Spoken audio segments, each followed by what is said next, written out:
So hi, my name's Shane and I own a 2008 Saab 9.3 TTiD Aero estate. I haven't had the car long, I've had it probably about just over a year now.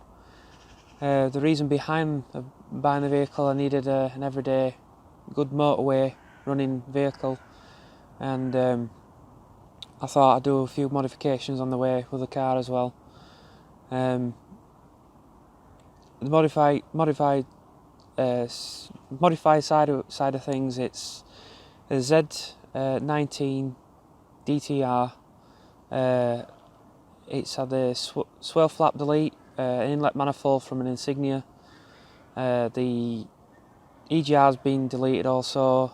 Flexi pipe from EGR housing's been removed and capped off. It's had the pre-cap deleted and DPF. The reason why I'd say, I mean, a lot of diesels have problems with DPF regen problems, as they do and that, but I wanted to, the DTRs have got a problem where the oil pickup seal goes hard on them over the regens, and you got unburnt fuel bypassing rings and contaminating the engine oil. So I thought, well, I'll get rid of the DPF and stop the regen problems, and also stops having problems with the oil pickup seal going hard and starving the engine of oil, of course. So it's got a full 3-inch exhaust system right from the turbo. There's no boxes in it, there's no resonators, it's not that loud really when it comes onto the second turbo. The car, on performance wise, it's got 241 brake with, I think it's 520 foot-pounds of torque. Hoping to get a bit more power out of it later on at some point with a different map, because it's only been mapped with the original exhaust system. But now it's got a full 3-inch exhaust system on it now, so it'll need all software updating. It's got Bilstein shocks with Sprax 35mm lowering springs. When I bought the car, it's got quite a few stone chips on it and car park dins in it, as they do.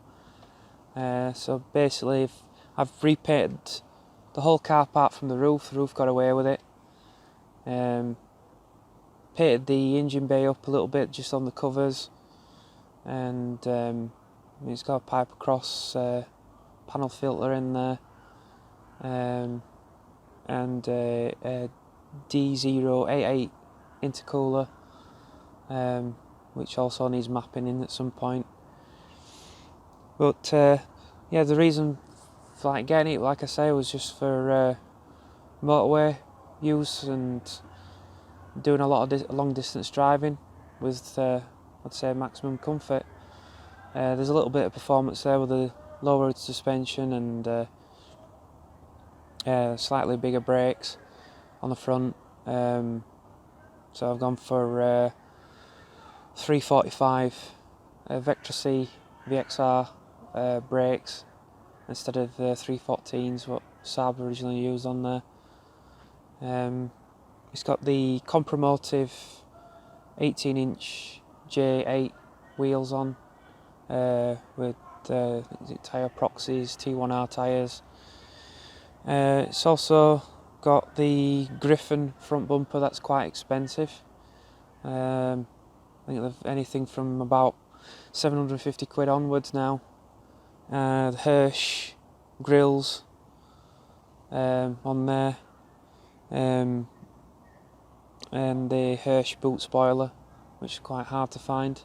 Reaction off the people, I do get quite a lot of reaction with it, and comments saying, "Oh, that's been well looked after, nice." Just mostly done because of the colour of it, I would have said, but you have to be a Saab enthusiast to see the just say tasteful modifications and not too leery in your face. And it is an everyday vehicle, so I'm doing quite well keeping it clean at the moment. It does some weird noises. I mean, when I thought, oh, I put that straight through exhaust on, I thought it'd be like a little bit too loud or over the top, but yeah, it does do some strange noises. Like on the overrun, he does like sort of plane noises, and then when it comes onto the second turbo, there's a bit of like a VXR bark, and then sometimes sounds like a tractor. But I think that's what you get for diesels.